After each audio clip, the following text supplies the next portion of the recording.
చెప్పాక నువ్వు ఎంత బాగా చేసినా కూడా ఆ కంటితోనే చూస్తుంది అంతే.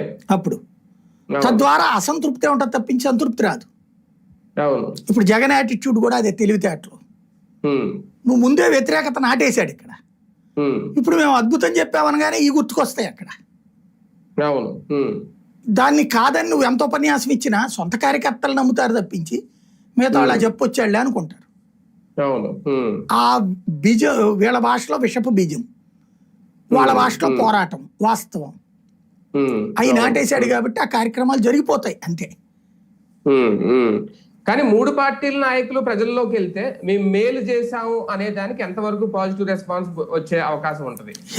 ప్రభుత్వ కార్యక్రమాలు, రాజకీయ పార్టీ కార్యక్రమాలు జనం ఎవడండి రెస్పాండ్ అయ్యేది ఈ రోజుల్లో?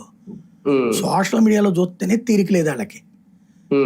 అవన్నీ ఓ రొటీన్ కార్యక్రమం. ఎందుకంటే మన కార్యకర్తలతో పడుకోకుండా మన కార్యకర్తల్ని రోడ్డు మీదకి తేవడానికి పనికొస్తాయండి. ఇప్పుడు ఏదో పదవులు పొందిన వాళ్ళు అందరూ వాళ్ళు రావాలి, వాళ్ళతో పాటు 10 మందిని పోగేసుకు రావాలి, వాళ్ళ శక్తి ఎంతో ఇవన్నీ చూసుకోవడానికి పనికొస్తాయి.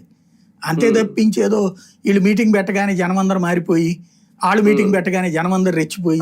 ఒకప్పుడు జగన్ అధికారులు ఉన్నప్పుడు సిద్ధం లాంటి సభలు పెట్టి భారీగా జనాన్ని తీసుకొచ్చి ఇవన్నీ హడావుట్ చేశారు కదా ఒక రకంగా ఆ స్థాయిలో.